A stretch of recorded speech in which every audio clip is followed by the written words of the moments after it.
Welcome to RidgeLife. I'm Tim, and today on Ramblings, guys, I got the call. The building permit is issued. Woo! The building permit for the log home Barndominium has been issued. Yeah! Oh, yeah! Well, kind of. There's always more to the story, isn't there? Oh my goodness. If you live in a state that you ain't got to deal with bureaucracy, you are so lucky. Or a county or whatever. So, yesterday, super busy. You guys know we had a live stream. I'd swapped with Junk to Jim's because I went to Gavin's, my son's violin concert, which was amazing. One of the songs they played was from the movie Jurassic Park by John Williams. It was amazing. I tried posting it on Facebook and it got blocked for a copyright violation by Sony. Oh my goodness. And then there was the Ninth Symphony, this moving piece. It was super long. Anyway, Gavin, you did a wonderful job. Very, it was a good rate. And thanks to Junk to Gems for allowing me to swap my live times. So appreciate Junk to Gems. Go over and say hi to them. Say thanks for letting RidgeLife swap. I also had a rheumatologist appointment. All good on the rheumatology front. Autoimmune condition under control. And the plans today was to go drop the SRT off to Dodge. I got to get the differential fluids and the transfer case fluid changed. Getting close to 200,000 miles on that SRT Durango. Isn't that crazy? Normally I change all the fluids and do all that myself. But because the Durango sits so low and you got to have it level to change the transfer case fluid and everything, I just pay them to do it. And they use the right fluids and all that stuff. I also had them check to see if a water pump was still under warranty because I got a little water pump leak. I've already changed out once. And I've got issues with those water pumps. FCA, Dodge, I'd heard that they'd extended the warranty on those water pumps to 7-year unlimited miles. I'm getting close to that 7-year point. It's 2018. Well, drop it off there, and it's like $255 to change the transfer case and $255 to change the differential. Oh my goodness, it's not cheap. And it was going to be $1,010 to change the water pump if not under warranty. And I got a call after I dropped it off saying, Mr. Roberts, it's not under warranty. They checked with my VIN, and it's not under warranty. At least that's what they said. So that was the beginning of the bad news. So I said, well, I'll take care of the water pump later. Don't worry about that. So we then head to the planning commission, me and Grandma Carol, and we make it out there. And I got my checkbook. They said 2 checks, and you'll be able to get your building permit. I was like, man, it's gonna be a good day. It's gonna be a good day. So I go in, and they're reviewing the plans, and they said, how many hot waters do you have? I just one hot water heater. It's a tankless on the outside of the building.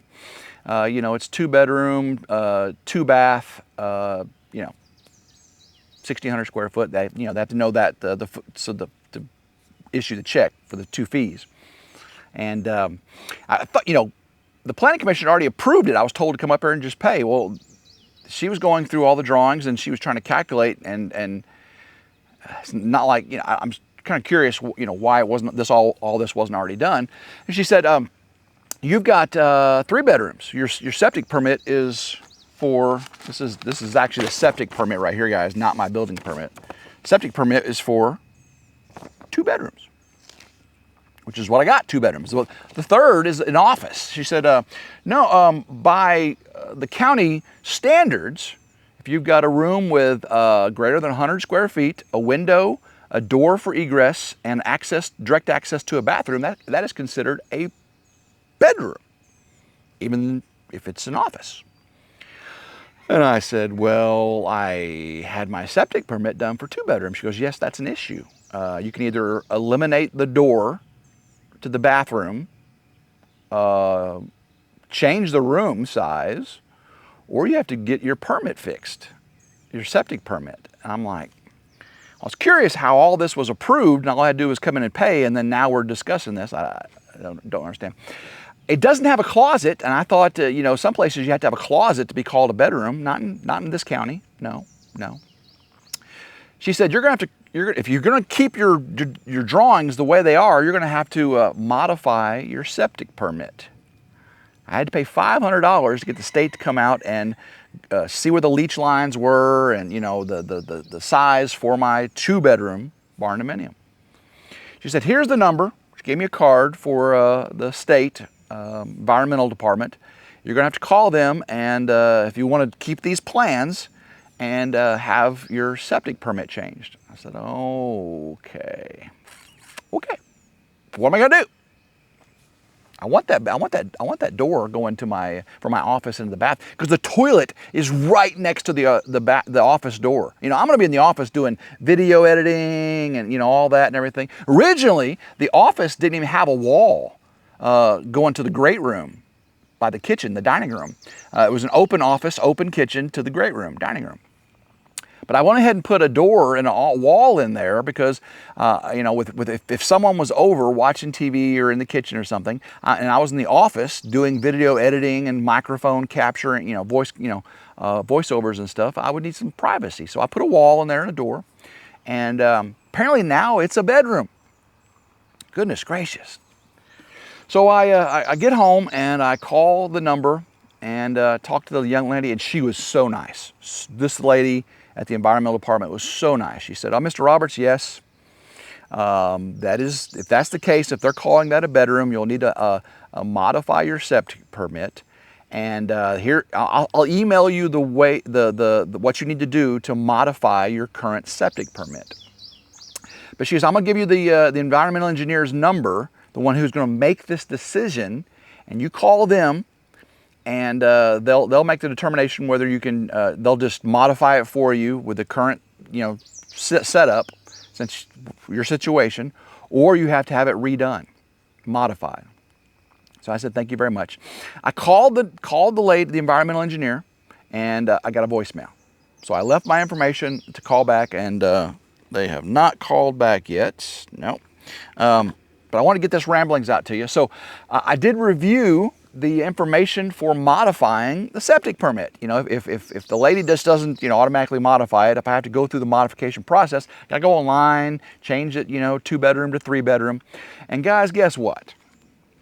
To modify your septic permit, you gotta pay another $500. So just to change the 2 to a 3, it costs $500. Now, if they have to come back out and modify the leach lines and all that, I'll have to set up another appointment to have a field engineer come out and redesign on the ridge the septic field and still pay another $500. This just gets crazier and crazier. Here I am today waking up thinking, I'm getting my septic permit. Yay! Yay, I'm getting a septic permit, yay! No. I do have physical therapy this afternoon, and a little joy there. I get to do a little pain therapy. And I'm hoping the environmental engineer calls me and says, "Oh, your 1,000-gallon tank with the field lines you got now is just fine for 3 bedrooms." I'm crossing my fingers. That's what I'm crossing my finger, that she'll approve it and just modify it, and I can go back up there and get the permit. I don't know what else is gonna come up. I don't know what else is gonna change. I was even surprised they called and said they approved the permit with the drawings I gave them, because it didn't have, you know, everything that was required on there. So more could happen. More could happen. I do have new drawings coming, you know, with all the things requested. The seismic straps and all those things. That's required now to show every seismic strap so you can stand up to earthquakes. I am close to the New Madrid Fault, you know, all along the Mississippi River there. So they do require seismic requirements. I don't know, guys. It's just one of those things like, man, should have moved to Arkansas. I'd already have a Barndominium right now, wouldn't I? I do have a thought about, as soon as I get my building permit and I can start, and I get the drawings, and I can get the foundation going, get the septic put in, get the well put in. You know, the big hurdle is the solar. If I can get the solar going, I can move the ridge crib up, you know, with water, septic, and power, I can move the ridge crib up. And I wanted to get that done by the end of the summer, at least by fall. I've got an idea. You know, my knee's jacked up and, you know, I'm still kind of limited to what I can do. To facilitate getting power quicker, solar power, not conventional on-grid power, I've got an idea. I've got an idea. And I'm gonna do some research and get back to you on my idea of how I can get my solar power quicker without me having to spend months doing stuff and still within my physical limitations right now. Because this fall I should be good. You know, even by midsummer, of course I'll be back to work in midsummer. This fall I should be good to do the physical labor I need, and hopefully sooner. But I got an idea. And I think you're gonna like it. I think it's gonna make sense. I'm not gonna tell you right now.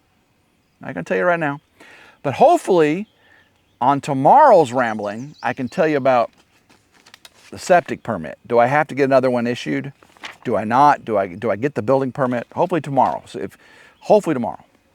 Now, I do have a video coming out tomorrow that you are gonna love.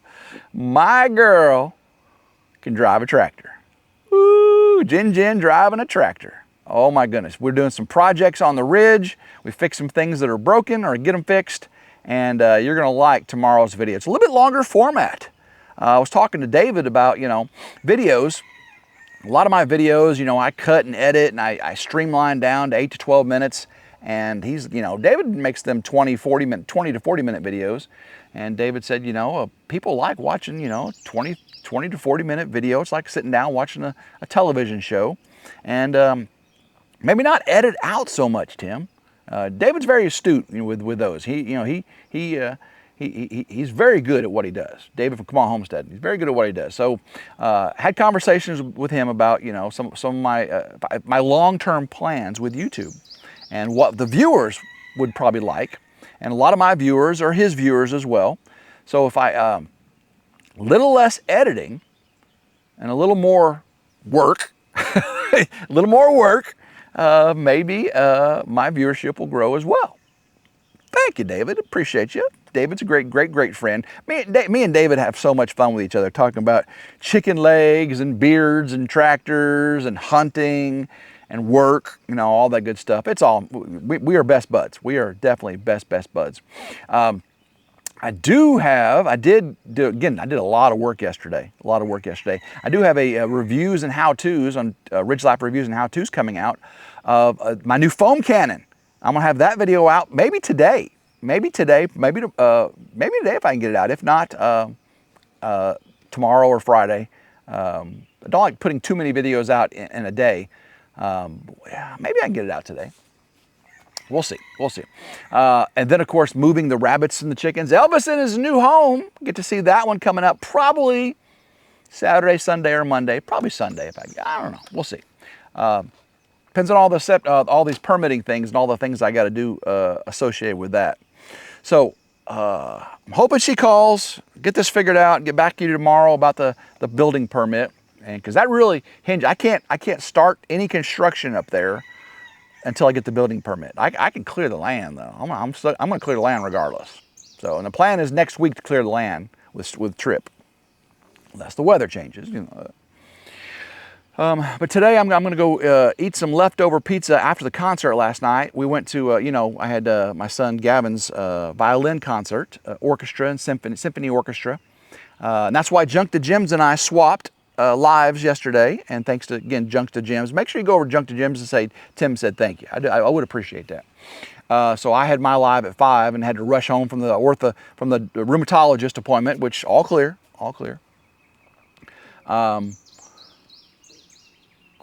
Didn't get out of the concert until late, and again, it was amazing, you know, the symphony. But me and Grandma stopped and got a Papa John's pizza, and I'm gonna have that for lunch today.